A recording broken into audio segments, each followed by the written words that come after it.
Hello and welcome back to Dev Game Club, a weekly podcast in which two veteran game developers look at games from the past to discuss their relevance and impact today. I'm Brett Duval, and I'm joined as always by my co-host, a man who this week has been dreaming of nothing but pachinko. Tim Longo. This is a low quote game we're about to play. I had one.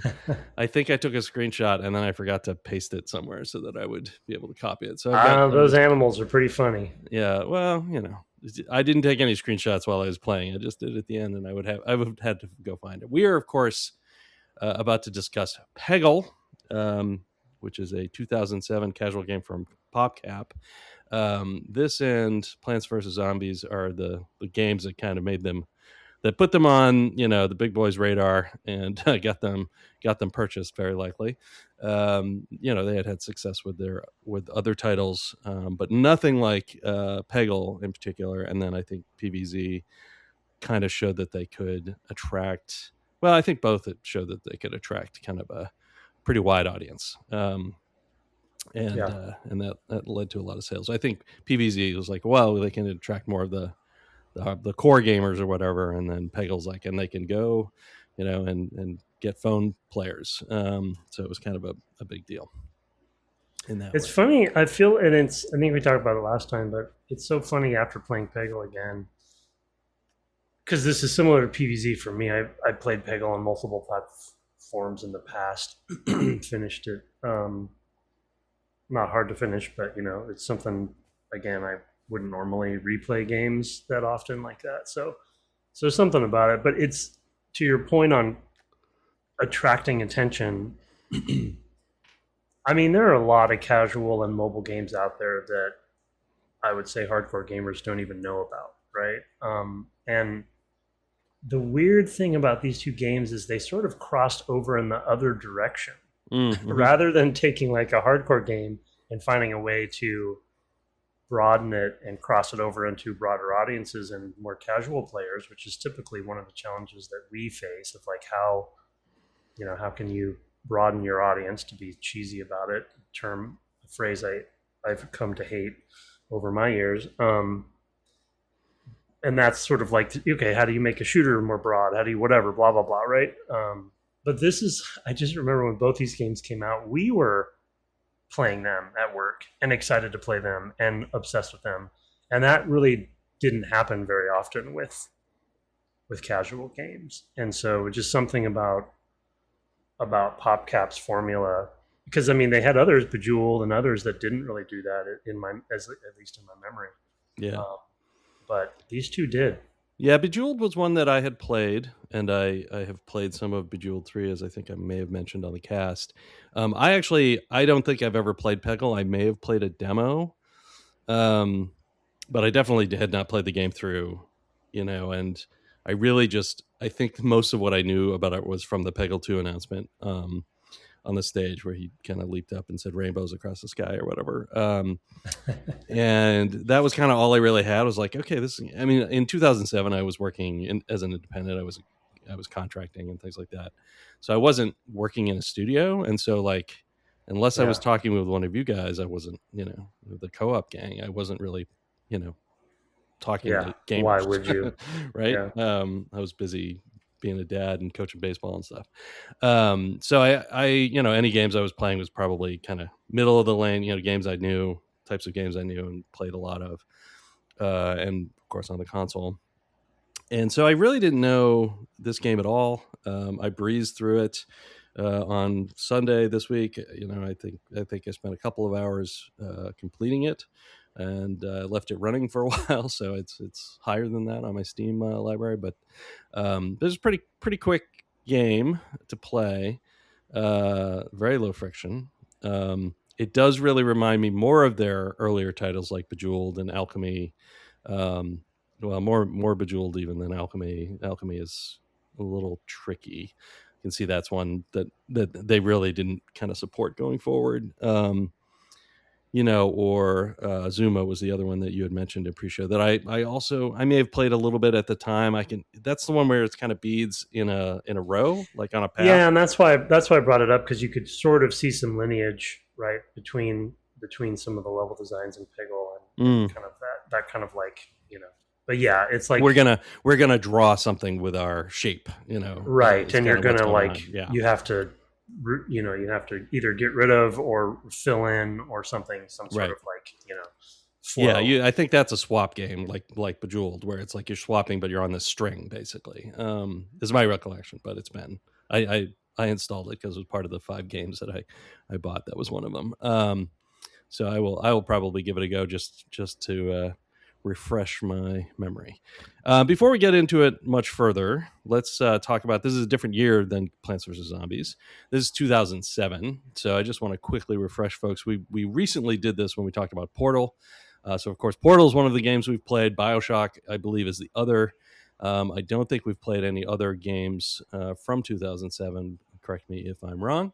But it was also the year of Halo 3. So here are some games related to the games we've played. Halo 3, Super Mario Galaxy, God of War 2, Mass Effect, Metroid Prime 3, and Tomb Raider Anniversary, which someone here worked on. And then on the Wii version, I believe, Call of Duty 4, Modern Warfare, Crysis, Uncharted, Assassin's Creed, The Witcher, and Rock Band all also came out in this year. So that's the kind of mainstream or the core gamer, I guess. That's what these people were playing. And then on your iPhone or your iPod or your iPad or your PC, you could be playing Peggle in this year. So it's funny to play these casual games because it's like, yeah, we talk about the games we normally discuss, and they're nothing like the games we're talking about in the casual game sort of mini series here. So, but that does set it kind of in its time. These were the competitors vying for the core gamers' attention, and into this arena steps Peggle. Well, yeah, on the other side of my earlier point about sort of like it crossing over into our space, which was kind of a rare occurrence, it also did that within the news outlets, the core gamer news outlets, and the award season. We were talking about this in pre-show, but it got nominated in the downloadable category in both DICE and the Game Developer Choice Awards, which was, for this game, weird. It was also an era when, we are all core gamers, we're playing core games, but most of us had phones or iPads or something. So, we're always looking for something good on those devices as well. So I think that's part of the crossover. And it also was a time when I think game developers in the industry was trying to figure out how much we cared about mobile games and how much we cared about, as players. For myself, I'll speak for myself, even as players. And it turns out I like all of, any way to play a game. And like I said before, I still play mobile games very, very frequently, daily, basically. But it's all drips and drabs. That's not drips. Yeah, dribs and drabs. Yeah, dribs and drabs. Okay, dribs and drabs. It's all very short, sessions. But when you have IGN and Eurogamer and PC Gamer, I think in the wiki it also says PC Gamer. Was it PC Gamer? I think that had it as PC Gamer magazine it's in the list of top favorite video games of all time, and it was number 40 in 2007 on their list of games for that year. So, for whatever reason, which we'll probably talk a little bit about. It also had an innovation nomination. So yeah, it's like, what? And then we also forgot there was another weird event where it was a demo. I forgot about this too. There was a demo in the orange box in some fashion. I don't remember how exactly. And it got a huge boost at that point too. And that's where you have like the giant bombs and the people like that saying like, these pretty hardcore journalists like playing it and talking a lot about it. And you're like, what is happening? So yeah, it's a weird one. Yeah, it certainly is. One other thing that's probably worth mentioning is it was ported both to XBLA, Xbox Live Arcade, and the PlayStation Network. So it was an early downloadable title on the consoles as well, at a time when there wouldn't have been tons and tons of those. So it could really stand out, and that actually might be the way I most knew about it. Now that I'm thinking back to reading that, I'm like, oh yeah, that's right. I remember I had an Xbox 360, so I probably was seeing it in that store and promoted because it was, it was not expensive, so it's a good entry game. It's not, it definitely fits well within the size limits, which I think were 50 megabytes or something like that at the time. On XBLA, later that of course was dramatically expanded. Now it's however big you want a thing to be can be downloaded. But yeah, it was quite something. It was it does, though, really. It feels like the end of their run of games that were that were in that sort of Bejeweled, Zuma, etc. model, and then the Plants vs. Zombies felt like a shift, but that they never really kind of moved past that. Like that was kind of it.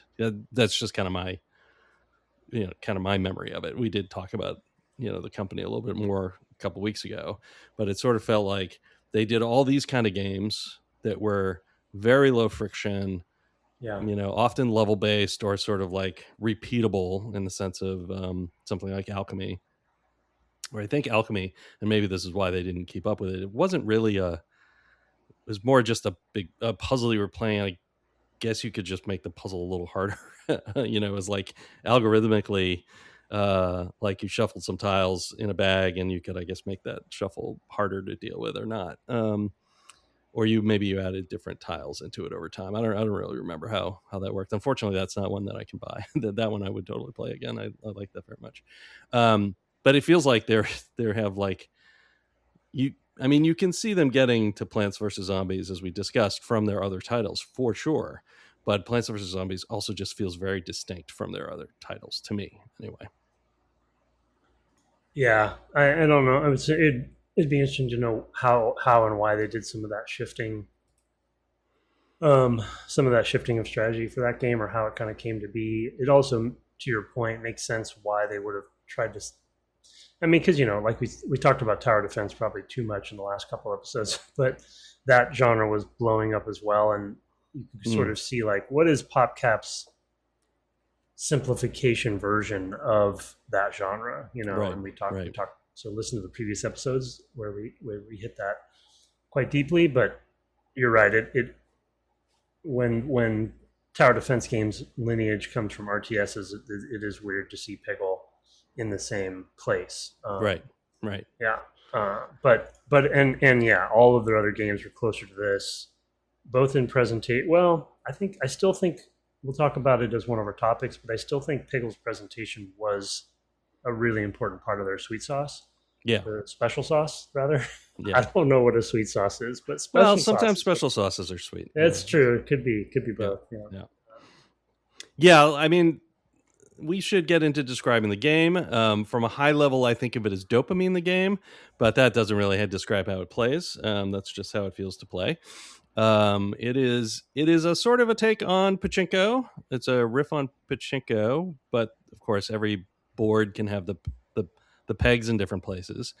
It sort of also has something in common with like Arkanoid, in that you're aiming where the ball is going to go. In pachinko, I don't think you have a lot of control over where the ball goes. There might be variants of pachinko where you have some control. Pachinko is well, you've been to a pachinko parlor. Please describe pachinko. Well, I didn't play, but witnessing them in the wild, it's there. And at least in Tokyo, where I was, it was very much like the small gambling. What's the word?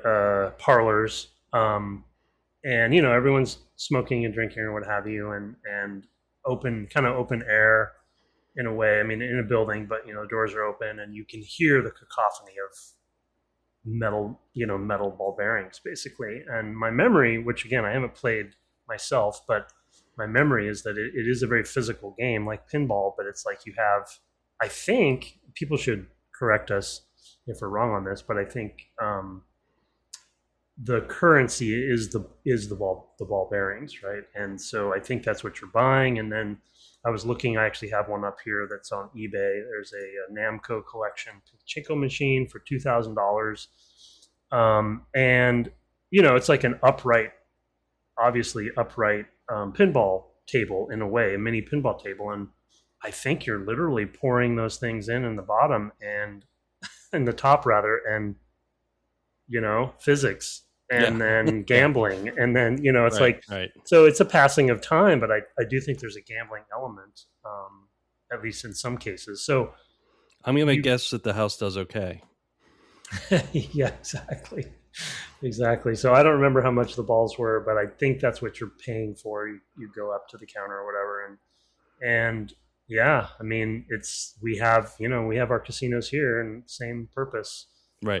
So again, I don't know the culture. Yeah, it definitely. I just remember. It reminds me of like those press your luck, like drop a coin and it's going to push the coin forward type deals. I mean, totally. It feels like one of those where it feels like you can do something, like feels like there's some skill to it. I mean, there's not really. I mean, there's so much randomness, I should say. It's not, or so much chaos. Chaos is really, it's not randomness, it's chaos, right? It's a little drop of water on the back of a hand, Tim. It's literally chaos theory, the game. Yeah. I wonder if there's a Jurassic Park pachinko machine. I'm sure there is. I'm sure.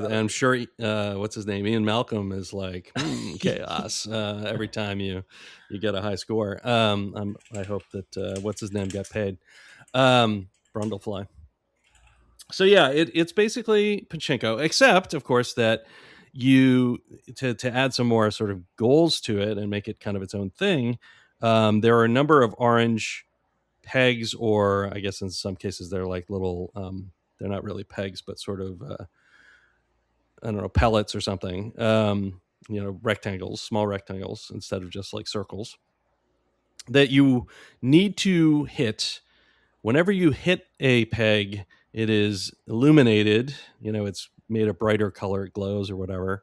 And at the end of the ball, once the ball passes off the bottom of the screen, those will all go away.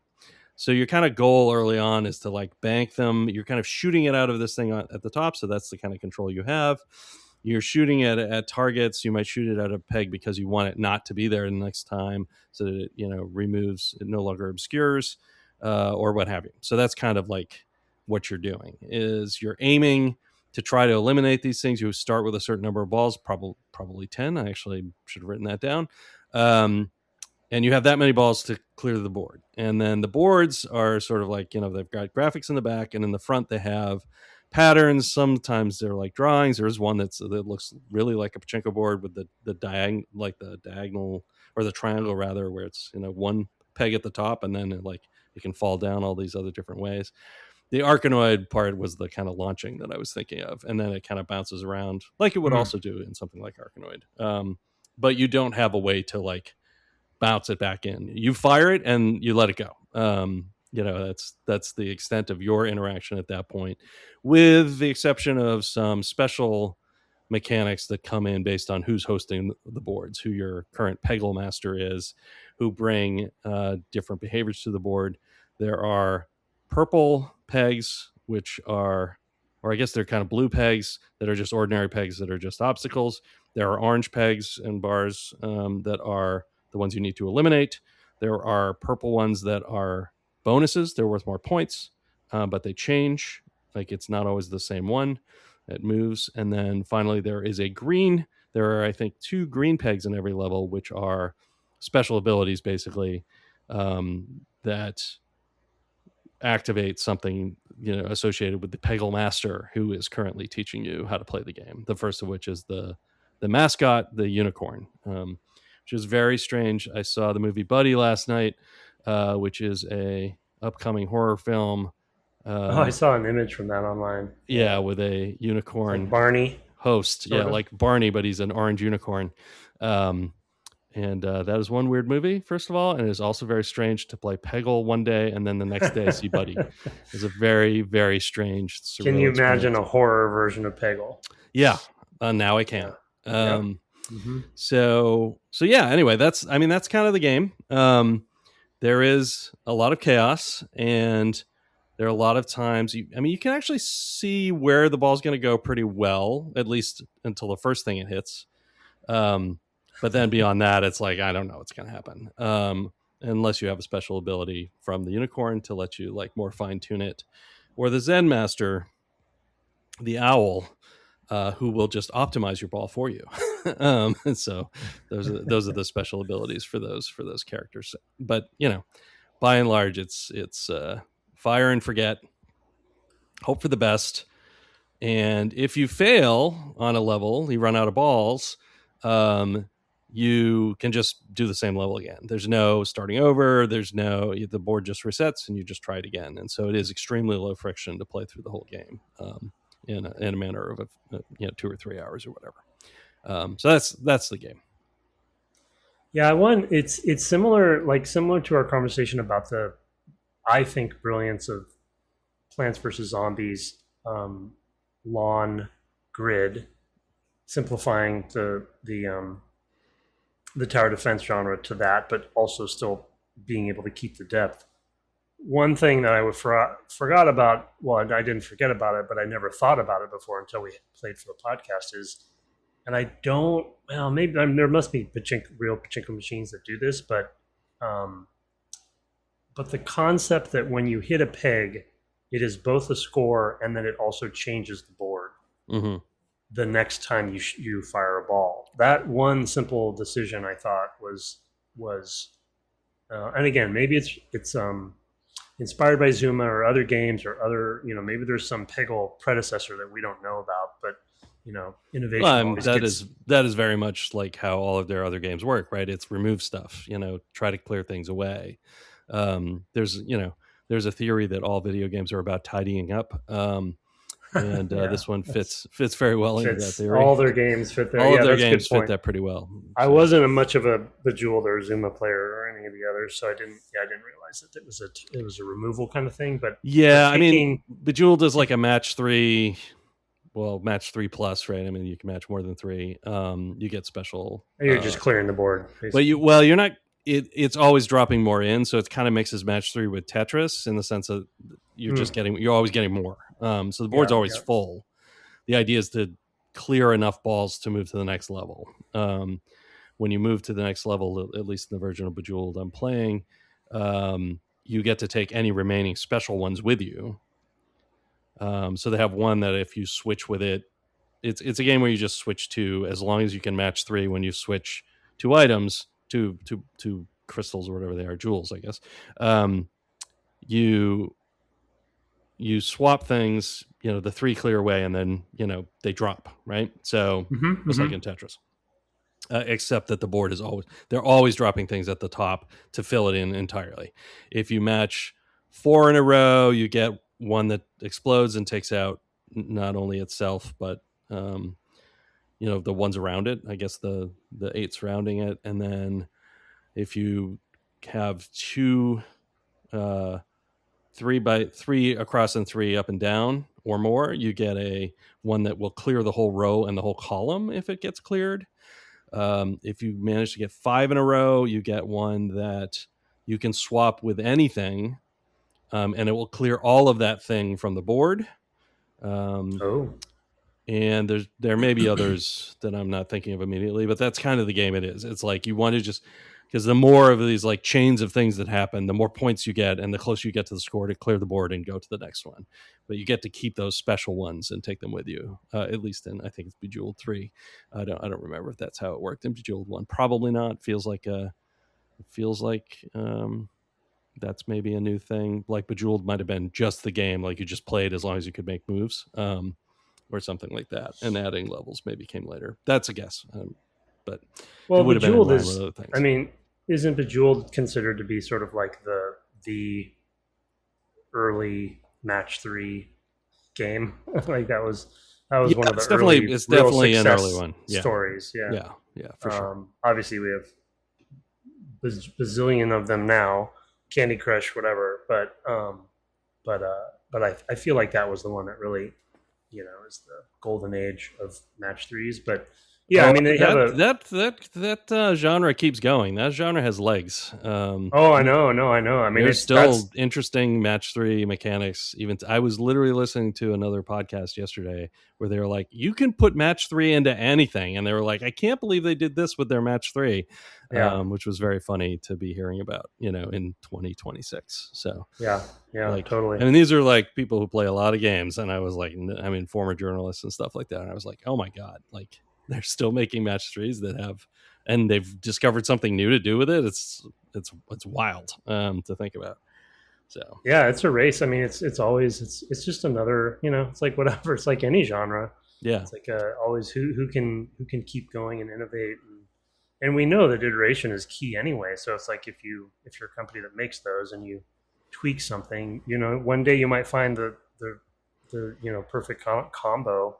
And I just think that's what PopCap was so good at, is they would take, because to your point, like the other games are kind of removal based, but taking pachinko and adding that one tweak, like you said with Bejeweled, like keep taking things with you when you go to the next level. That's like one tweak that they did. Yeah. That just adds this other layer of kind of to be, silly about it, like meta strategy, even though it's silly for a match. Think about that for match three, but I'm sure there was sort of a thought of, well, the problem with match threes is every board is a new board, right? And there's no progression or there's no sense of achievement from board to board. So why don't we add something that, takes it? But it's like with Peggle, there's this sort of like false sense of skill, like you said earlier. Like it's a low friction game that really isn't that much skill. You are aiming. But it's like once you hit something, all bets are off anyway. But the fact that you could aim at a peg and know that you're going to remove it to make way for the peg below. Yeah. So you could definitely hit the next one if you need to get an orange. Like there's just a little bit of skill, a little bit of strategy. Yeah, I mean, it's like when you first see how pool really works. When you're like, oh, pool is not about making this shot. That's a given. Pool is about setting up the next shot. It's kind of that level of skill, chess, but you don't have that kind of control. I just watched Queen's Gambit finally, and so chess is on the brain. I was going to say, I'm not sure I would compare Peggle much to chess. I just mean a bridge too far. But your point about thinking ahead, right? And thinking not about this move, but 10 moves further in the future. Peggle at best you get to think about the next shot, but thinking 5 shots, 10 shots ahead is not a thing. It's still gratifying to play, though. It's just such a simple thing, and it isn't. Well, no, I mean, fun does not mean challenge, right? It's not. Oh no, right? No. So, I mean, we do plenty of things in our lives that are fun that are not. I mean, it's fun to like hop in an inner tube and go down a slowly moving river. There's no challenge in it, right? Just to pick a summer appropriate, thing. That's fun, right? I mean, things don't have to be as long as you can swim. Yeah, as long as you have a life jacket on. I'm more thinking like a slow moving river that's like a foot and a half deep. So you're just kind of, we got a lot of that in New Hampshire. There's so much rock. There's a lot of rocky kind of flat gorges where it's like, oh, you're just going over granite, for hundreds of feet at a time. But yeah. Well, then the thing about both these games, and again, I've said many times already that I'm glad we're playing at least a couple casual games, is the time horizon for playing a quote unquote game or match has completely different goals than all the other games we've covered. Mm-hmm. We've been, because of the podcast, we've been typically playing for hours. And that, at least I think that's kind of how we schedule our time for the podcast. But typically, and the reason I think I have replayed these is I don't play them for hours. I play one match a day or something, I do one thing, and then it takes a few minutes, and then I go about my day. And that's what I love about the macro genre of casual games, is that you could play for hours, and it's still Peggle and PVZ both, I think, have that kind of the hooks that they get into you to want to keep playing. And that's a good thing, of course. That's sort of like, well, I guess relative, but it's they've achieved something there that they set out to do. But you don't need to do that. You can also feel like you're making progress in 3 minutes. And I've always appreciated, and that's why I like playing them on my phone. I think people maybe in the Discord were asking for more casual game recommendations. I feel like I read someplace. You also responded to one, for an email. Yeah, for tower defense. Yeah, but like, yeah, one of my favorites as an example that I'm trying to think of. It's actually funny enough a little bit in the Peggle space is Ridiculous Fishing. Oh, sure, yeah. Which is, I think, a classic. Yeah, from Vlambeer. Yeah, Vlambeer and Zach Gage was was on that game as well. Really a fairly well-known mobile developer designer. He did really bad chess. What's that one called? He's done that and like Spell Tower and really good developer. He's done one that is Sudoku. I forget what it's called, but it basically gives you options or it helps you play Sudoku in some ways. To solve Sudoku puzzles. It's kind of its own thing, but there's some people who have like dyscalculia or dyscalculia. I can't remember what it is, but people have trouble with numbers, basically like dyslexia. But specific to numbers, who can be really helped by his Sudoku game. They're like, I want to understand what it's about, but I can't do it. Interesting. Or like, I mean, there's a lot. Like Sudoku is just a logic puzzle, right? But yeah, that's a thing. And then he's done lots of weird experimental stuff as well. It's a good someone to look up. I would suggest people. Oh, I mean, I played a lot of Spell Tower when that came out. That was an early iPad game that I had on my first iPad and was playing a ton. So yeah. So some good games. I used to play on my iPad a fair amount. Not anymore, but that was definitely a thing back then. Spider and some other games too. Spider's a good one. We actually had Randy Smith on. That's right. We did on the podcast. We did not talk about Spider, but look Spider up too, folks, if you're looking for another fun, casual, but mobile, but also I'd say deceptively deep and interesting game too. Oh yeah, for sure. Using the interface, my favorite. You can see Randy's proclivities playing that game. Absolutely. With the flies and things like that. The bugs. You're a spider, so you've got to trap and eat a certain number of bugs in order to escape. And it's telling a story through the backgrounds, which is really cool. That's probably a connect back to Peggle, because we should talk about the sort of tone and presentation, part of which is backgrounds, which I mentioned already. But maybe I'll throw over to you to talk about this the presentation of this game, which will probably lead us into why it's dopamine the game. Yeah, it's so. I mean, we talked about pachinko, and I think we should also talk about just gambling machines in general, because the presentation is very. The audio design, the music we'll get to in a second for sure, because it's, I would say legendary music choice for any video game in history, and of course it's got a goofy kind of very stylized, cartoony kind of style to it. All the your sort of hosts, your main host is Bjorn the unicorn. They all are funny, and there's different animals. I think there's a beaver, and like you said, an owl, a crab, a frog. Anyway, there's a bunch of animals. They all have funny names. They all have funny personalities. It's all in text. And the backgrounds are always somewhat related to it. Every time you get a new character, like there's one that's sort of Egyptian focused, and then there's desert backgrounds, and then it's all themed. So the board's shapes will tend to be shaped around the theme, the design of the boards themselves, which is also a nice thing because it makes it for a lot of variety, even though it's so random anyway. But there's some fun things they do with it, with like ramps, and like you said, ramps and spirals and stuff where you get lucky sometimes and the ball spirals through all of them. And Right. those are fun moments that are you think you planned, but you didn't really plan. Yeah.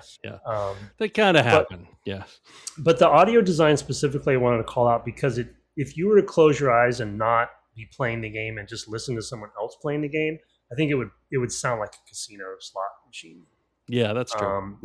And even when you get the points, and then it feels very like pinball bumper, pinball as well. Yeah. So it's got a good feel to it, even though it's there isn't tangibility. There's no haptics or anything. Although maybe the console versions have haptics, but I hope they do.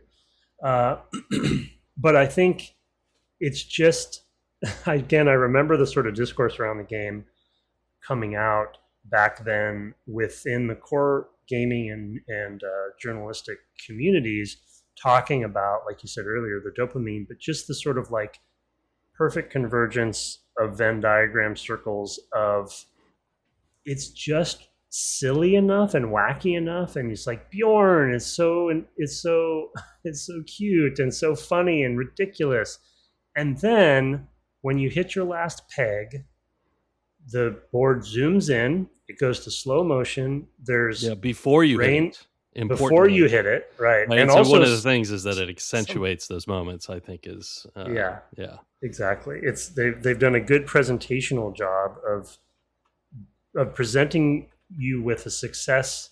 And also, it zooms in if you get a near miss. Too, near miss, right? Yeah, which is also funny. And then they have like an audience. That's a big moment, right? It's like, and then the audience comes in. Yeah. There's an audience. Yeah. Oh, yeah, the whole audience.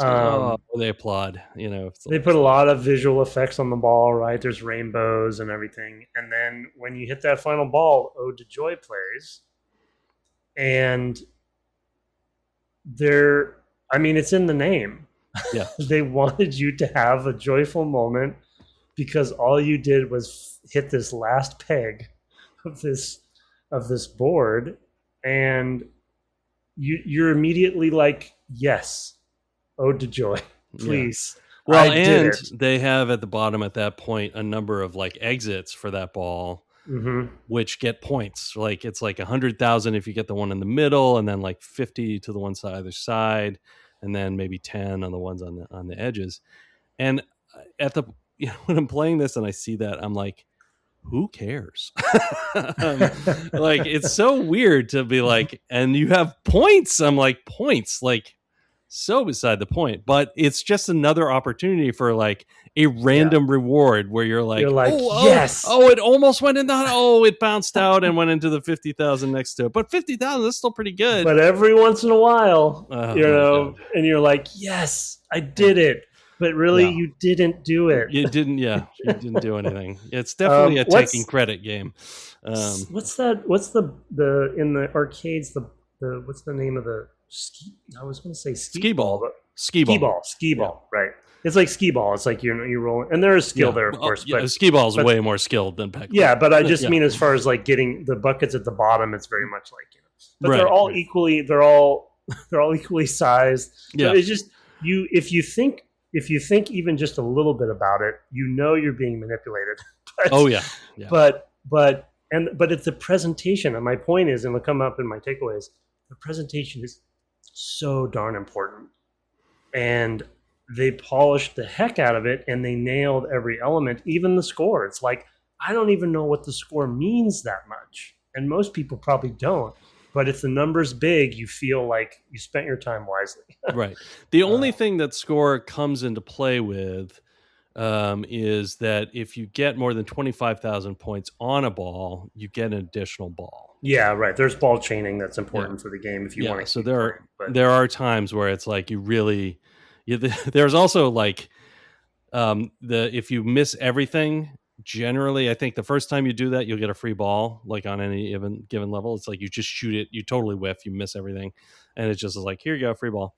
And then there is, while you're playing, there's also an exit like collector And so there is some skill in like timing. It's just moving Yeah, back and forth on a you path. can up your chances, You but can improve your chances. Yeah, I would not. right. Yeah, you can't direct it there, but you can be like, oh, I'm going to wait until it's on the far left side before I shoot to the Yeah, right yeah, because there's not a lot of pegs over there, and it might drop into this. And if it drops into that thing, you get a free ball. And one of the abilities of one of the early characters. Oh, that's the Egyptian one you were talking about, cat. yeah. But The pyramid. you get a pyramid where that receptacle, while the hole isn't any bigger, the sides of it extend in like this pyramidal structure, so you have more chances that it'll like bounce, off of it, maybe get another peg or bounce in. That's the kind of the special ability. I was going to ask you about this, but if you noticed, I'm very suspicious about now. So we know this about gambling games as well, but Right. Yeah. if I were them, I probably would put in some amount of helpers in certain cases. And that pyramid specifically, there's times when it bounced near the hole, kind of on the rim, and it was moving, but it kind of bounced in. Yeah. And I'm like, those physics don't look right to me. Yeah. But it's like, okay. I think they want the like you just missed. They're doing the same thing that Warcraft does with its randomness, like for drops and things like that, where it's like they want to accentuate moments, or like the last bullet in the chamber in Gears of War or something like that, where it's like you're trying to like accentuate these moments so it's again, so it hooks you. It's totally a Pavlovian thing where it's like, oh, I thought that wasn't going to work and it worked. Like, again, you didn't do anything.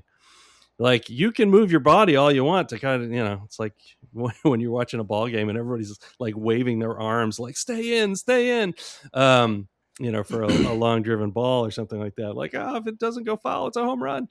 And it's like, well, your hands aren't doing anything to the ball. Things rocking it away from you at 100 miles an hour. But it's like a natural human instinct to associate a certain amount of ability to influence the events. It's this kind of magical thinking that we have, just like, oh, we did, we were here, we crossed our fingers and it happened. And it's like, that's, cross your fingers to the end of time, and athletes are like the worst at stuff like that. They are so superstitious. It's like, oh, again, I get my special, under jersey that I wear under my uniform, and I got a home run with that. I got to wear it until I don't get a home run in a game, or whatever. So it's very much that of like, I think they are definitely like juicing the physics a little bit, and that you have to be pretty careful with stuff like that because we're pretty good, right? At identifying, like that didn't look right. I mean, you noticed that things didn't look right. It was only in the pyramid's case because I would bet that with the pyramid, because it is an ability and they want to help.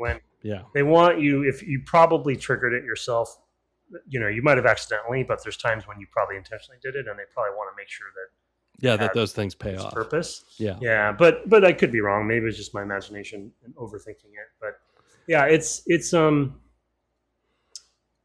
and the other note I wrote down related to this is that it is a gambling game without gambling, and one of the reasons you keep playing is you want to see when all of the chaos theory happens in your favor, because when it happens, like you said, the endorphins are rushing, and it could happen any ball, right? So you're like, well, that one was okay, things didn't go my way, or it was mediocre, but that last one, boy, that was so cool. I'm gonna do another. I'm gonna play another, to see, because.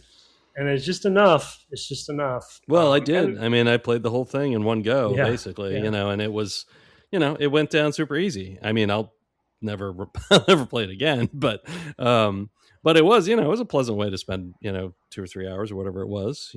I did need a break in the middle. I was like, I definitely need a break from this because it is like, it's just so much dopamine. If it weren't for the cast, I wouldn't have played it that way. But I was also like, well, I'm halfway through. I didn't want to I didn't know what would happen if I went away and came, like if I closed it and came back, like, do I have to start over? Like, probably not, but also like, I'm just in the rhythm. I'm going to remember everything. Let me just play through it. Whereas, there's a later there are later characters who do. There's one that gives you random abilities. One of 4 random abilities. That's a rabbit who's pulling it out of a hat instead of the rabbit coming out of the I hat. forgot about that. Yeah. And then there's the owl, which is like the will optimize your ball for you, your next ball. You know, like they all have kind of cool. Like I was surprised how much stuff they came up with, you know, for their characters to do. For their special balls to do. I was like, how much can we really get out of this? There's like a dragon that does a huge fireball, so that is like you literally are aiming to take out whatever you want. It's going to take out everything in the way, and you also have the skill that the receptacle at the bottom is closed, so you can bounce it off it, and it might first of all it'll probably take out more things, and then you also might, because then it opens, you might also pick it up, get a free one. So that one's kind of funny too. But yeah, for the most part, it was just like I'm just gonna go through this. It's not gonna take me that long, and in fact, it didn't. I mean, Plants vs Zombies, way longer game. Yeah. And that's just to play through it once. Like any individual game of Bejeweled is probably 20 minutes, you know, at most. Like if you have bad luck, it'll be a lot shorter than that. But you know, this game was like, to play all of it was a couple of hours. Plants vs Zombies was more like, I don't know, 10, something like that. I don't know. I'd have to look. Yeah. But, on that kind of order. So it's also interesting to see them as a studio finding different things that they were kind of exploring in that way, in terms of how they interacted with players. So I just it's Peggle is a perfect example for me of like a reminder of, and this is a segue to a couple points I want to make. Plants vs Zombies was only like 5 for me, so I was totally off. But it's because I played it over a bunch of sessions instead. But I mean, the point stands. But you know, it's a reminder that because the types of games we've played for the podcast are within a certain band, it's a reminder that there is a space in life for games that are very low friction, like Peggle.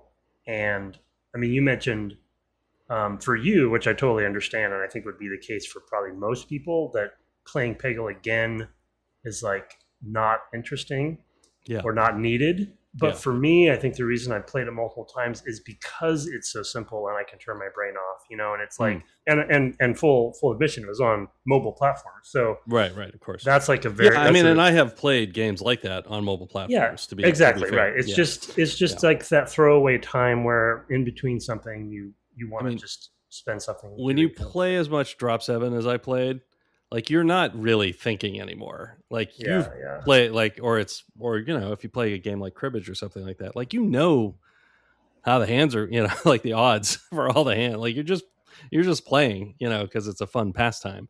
And I actually think that that's kind of akin to board games. Like a lot of people who play board games, you know, most people I would say who play board games in the United States play kind of easier games with their kids, and there's kind of a childlike joy in playing a simple game like this. You know, it's fun for that reason. It's, you know, it's kind of, it is low friction. You are basically just saying, hey, give me a little bit of fun, you know, and you're not asking a lot, you know, I don't either want yourself or the game. Yeah. I don't want to think about it. I don't want to worry about the skill, et cetera, you know, because it's I'm going to clip that. Here's Tim Longo talking on Dev Game Club. This is what our podcast is all about. I don't want to think about it. Yeah. Sometimes you don't, right? And it's nice to know that there are still great games that live in that space and can be recognized for their impact on games in general, and the industry, on the medium, etc., but don't need to carry this heavy burden of deep mechanics and systems, etc., you know, that we're always so talking so much about. And to your point, I want to make a small point. To your point on passage of time and what I was saying there too, people probably know this, but both of these games were recreated inside of World of Warcraft. Right. One of them, Peggle, was something that you could, I think, call up at any time while you're waiting for something. This was in the days where you might be waiting for a raid or something, and so you're like, I got nothing to do. And they knew people were playing Peggle, or games like it. So they're like, well, let's just put it inside the game. Yeah.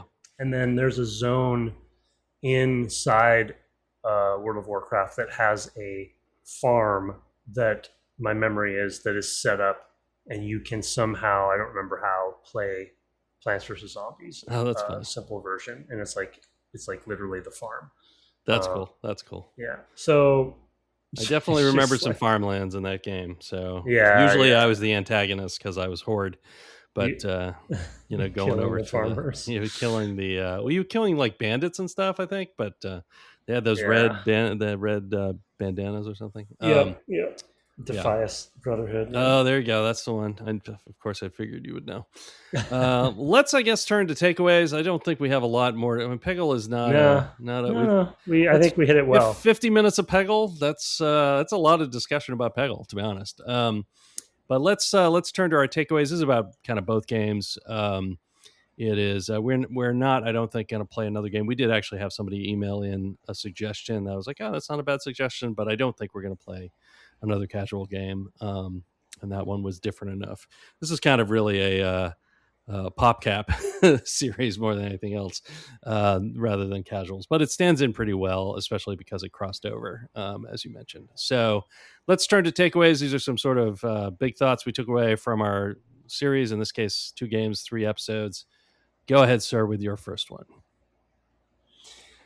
Yeah, this one could have been a takeaway from a Blizzard game, and I mentioned it in the first episode. But refine and polish a tried and true genre, or gameplay type. And with both games, we don't have to talk about it too much more here. But they just, I wanted to mention actually for Peggle Breakout, whether it was intentional or not, I don't know. But this is an upside down breakout, right?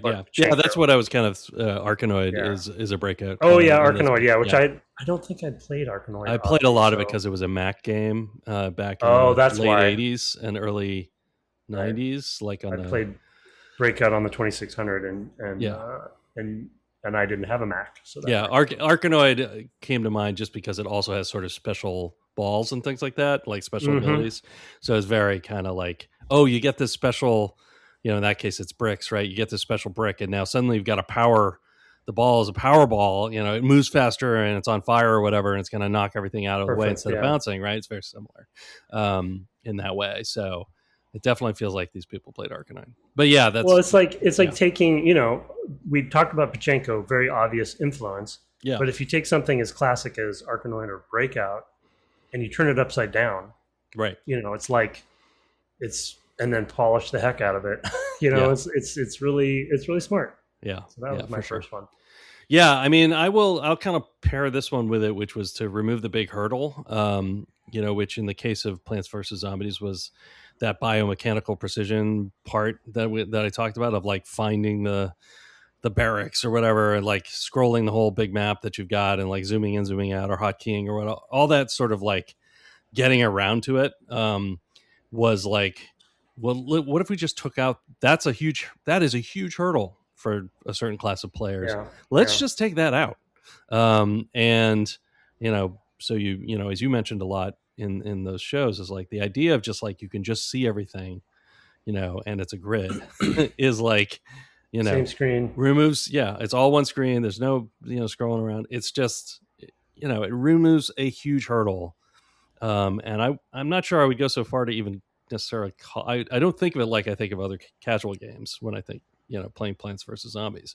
I definitely think more like, oh, this is a really light version of a well-known genre, which is more towards casual for sure. It's easier to play this casually, but it definitely is like, this gives you that flavor, as we talked a lot about, and I thought that was a big part of their kind of identity as a studio. So.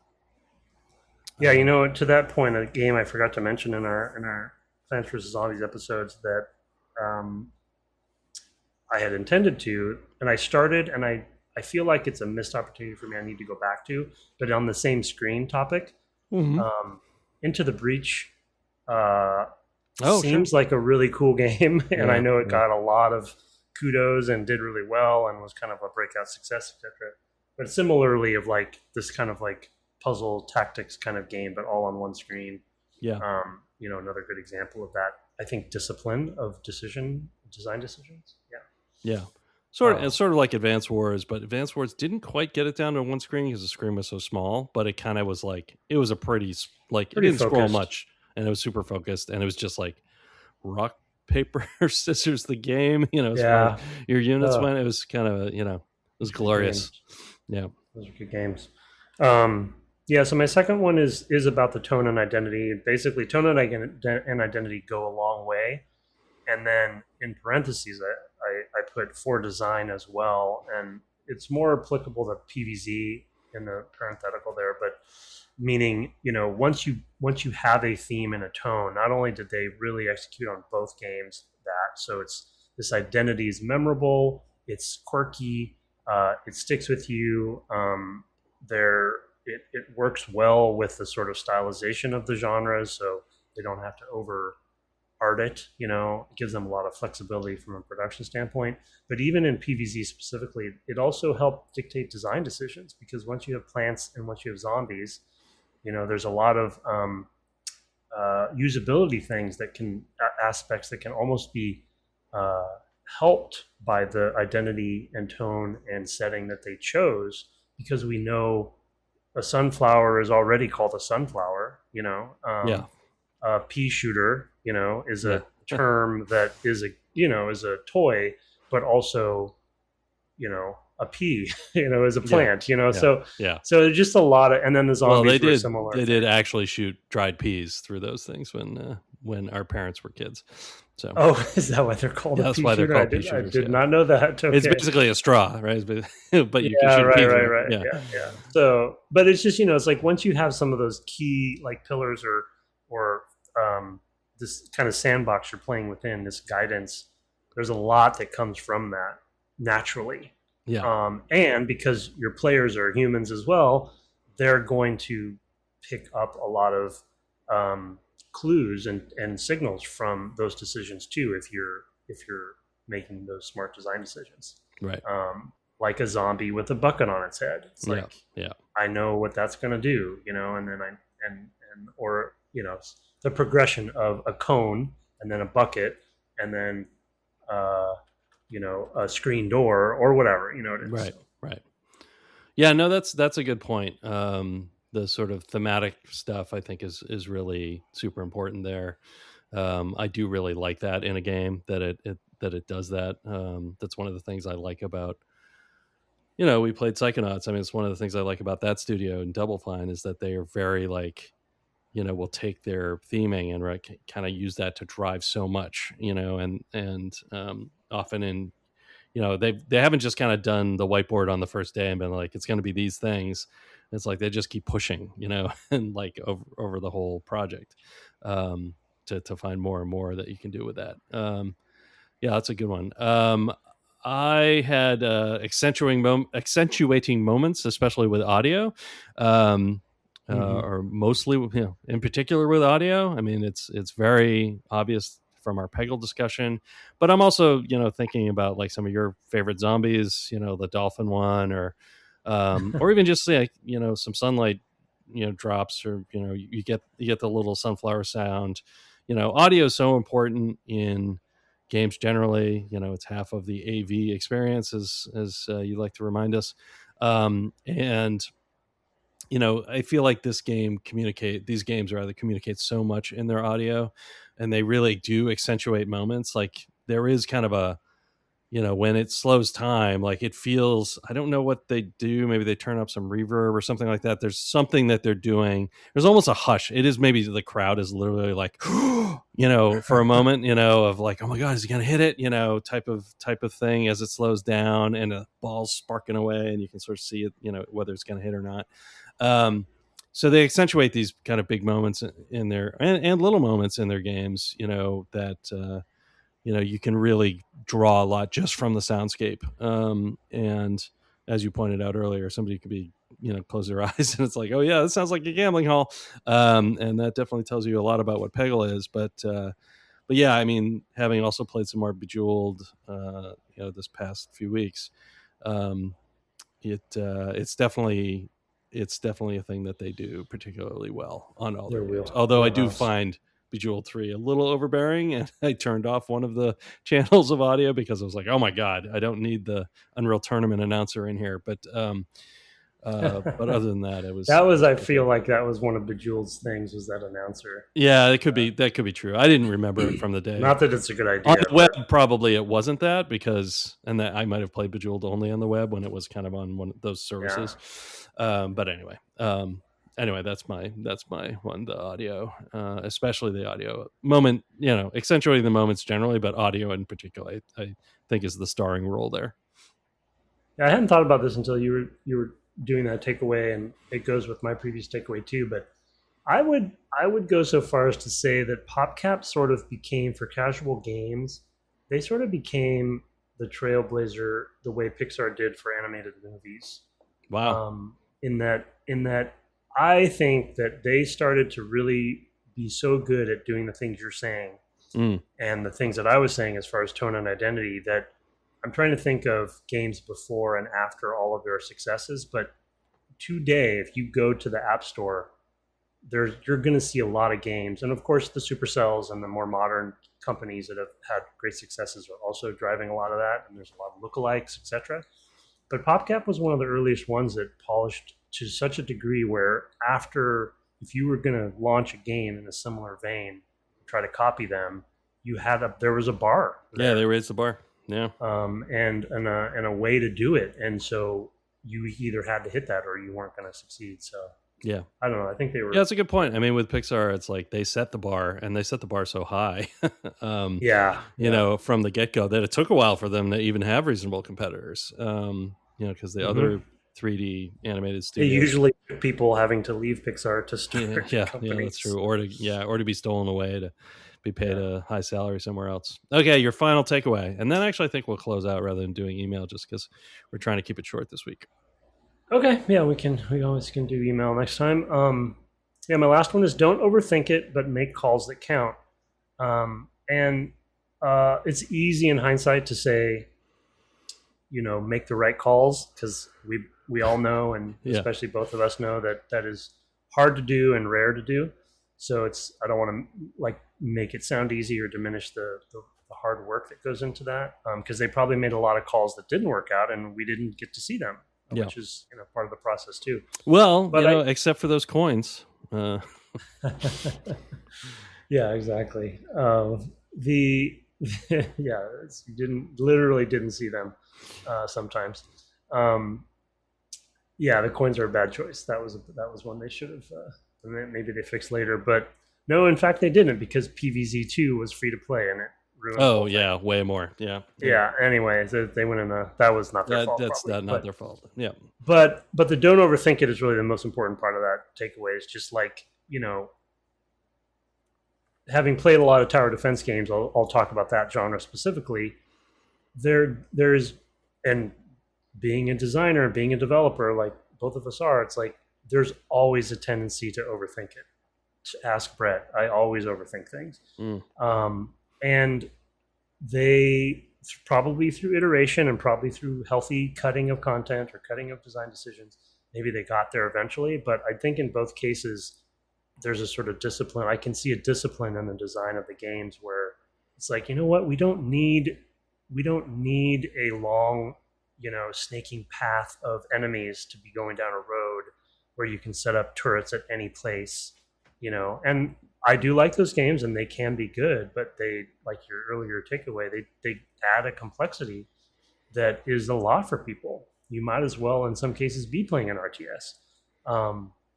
Like Pixel Junk is a pretty hard game, is my memory. Yeah. I definitely remember that one. I mean, it's one I put down because I was like, I can't get the perfect run on this one. It was just, that's partly me being a trophy hunter. Yeah, I don't think I did perfect run. I think I actually played it with my kid too, and I don't think. But it is a pretty difficult game. That was mainly me playing, I think, in that case. But but I think in both cases they don't overthink it. They know when to say enough isn't. They know when to say when on their design decisions, and it really just makes the games that much tighter. And when you make a game tighter like that, like both of these games, it allows you to polish better when you don't try to do too much and try to over complex, make things too complex. So yeah, that's fine. Yeah. How about you?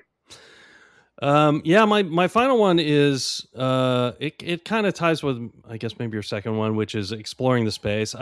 I was really surprised with both of these games how much they got out of it. Mm-hmm. I really did not, especially with Peggle. You said that for both, which was nice to hear. Yeah, I did not expect them to find as much there as they did in Peggle, especially. But even in Plants vs Zombies, I mean, there was just a lot of like, okay, I didn't see the water coming, or like night, like it's like they were able to find a fresh new way to like explore more about their mechanics. They had those kind of free cheap mushrooms or whatever, zero cost mushrooms and things like that. They've just found like ways to play with everything, like how much things cost, like overlaying things on top of other things. The zombies had like all the things that you've talked about, like with basically giving them more hit points, or like making them able to climb over things, or pogo and all. I mean, just like on and on and on. And like the innovations in both games, in the sort of, I mean, more with Plants vs Zombies, it was more like the enemies and the types and all that stuff. There was just, it was, as it were, very fertile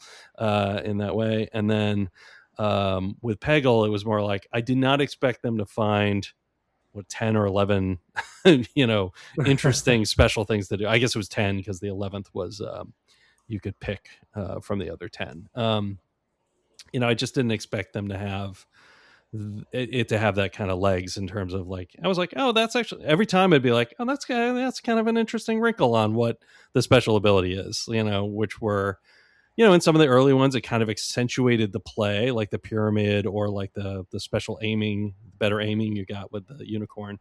It really helped explore the space. But in the early levels as well, it was like, oh, this actually shows what some of the mechanics are. Like, you may not have ever gotten a free ball from throwing it into the receptacle, in the first however many levels. I mean, probably did, because again, it probably is helping you.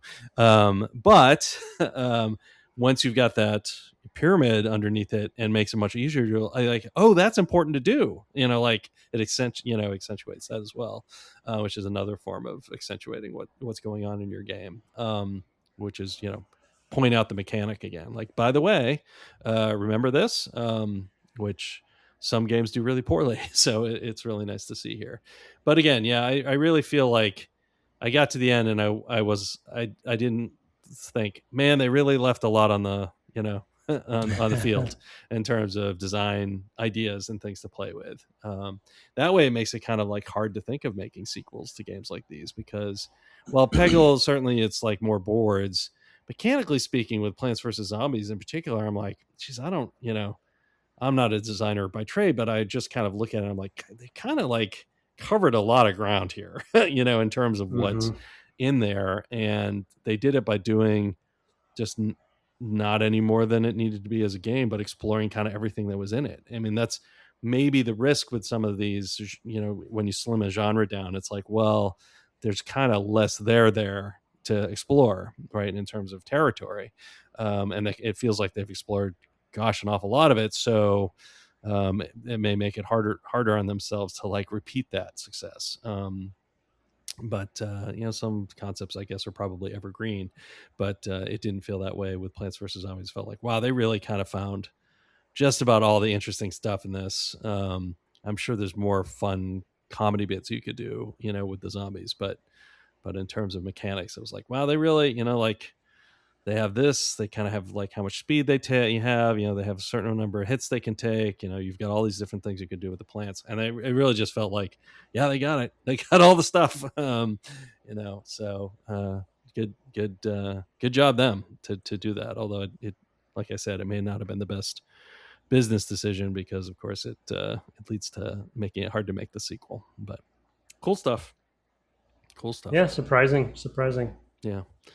All right. Well, that is it for a little diversion into PopCap. We're going to do some casual games, really kind of an important area of the industry that we have not really talked about in the last 10 years. And it's funny, because occasionally that, some of the games we've talked about will turn up on phones in other forms, and it'll be like a slimmed down version. And course, all the like Dungeon Keeper, I'm thinking, in particular, something that we've played recently. But, a lot of different games have had their slimmer version. Even Tomb Raider, for example, had that Go, that was a mobile thing. Or, Hitman had one as well. Yeah. Those were good. And they were excellent. Those were excellent games that kind of moved closer to the space, right? And so it's like trying to introduce your property to these characters. I mean, to the audiences that might not have seen them before, and maybe drag along, some of the old genre heads like ourselves. So it's kind of it's definitely a cool space, and it's one that I do not dabble in very much. I know that you do a lot more than I do, so it was cool to kind of see these things. And PopCap is a great standard bearer for it. So glad we did it. You can shoot us reviews via the Apple, iOS, whatever platform, or if you use somewhere else, then go ahead and shoot us an email, which you can do at devgameclub@gmail.com. We are trying to keep this a little shorter this week, but we do have a couple emails, and we'll try to get to them next time, or in our next game series. We're on the web at devgameclub.com, and my co-host this week was twitching at twitch.tv/ Tim Longo Jr. with a JR at the end. So did you get him? Is he an even slimmer Shady now? Now that he's I got him multiple times. Yeah. Wow, good for you. Yeah. I was pretty happy with. I am terrified of elusive targets because of the structure. Right. Because the one shot. That's right. You get one shot at it. Yeah. Yeah, but I do know how to play that game well, I believe. Yeah, so I did okay. And I was nervous because Håkon was on there with me, and it was so fun and hilarious to play. I hadn't thought of this. I should have thought of this, but I was kind of watching his face as I was playing too, and he of course knows where everything is and why everything is there. Yeah. And he gave me a couple hints sometimes, but it was just so funny he would smile. Håkon. He is a chill person. He's very understated. Yeah. Very understated. But he would smile occasionally when I would do something or miss something or find something. And for as a level designer, it's like when you watch someone play your levels, there is a delight. There's a terror as well, right. A fear, but there's also a delight when they do something that you intended for them to do. Yeah. Or find something. So I think that might have been fun for him too, and of course we know each other, so that was fun. But yeah, it was fun. I hope to do more. He's interested, and there's actually another person that we've worked with at Twin Sons who is working with Håkon again there too, who did one of the elusive targets. Cool. So we might have Martin on too. But yeah, that'd be cool. Yeah. That'd be cool. So that's fun. It was fun. Good. Yeah. So you can check that out on our the YouTube version of our channel. Tim put that up there post play. We're also we have a fan run Discord. There is a link for that in the show notes. Our intro and outro music was written and performed by the immortal Kirk Hamilton, commissioned by friend of the cast Aaron Evers, and our logo, Discord, merch store, all of those things, as well as many others, some cool bots, by Mark Garcia. Have fun soaking in the dopamine this week, and good night. Good night.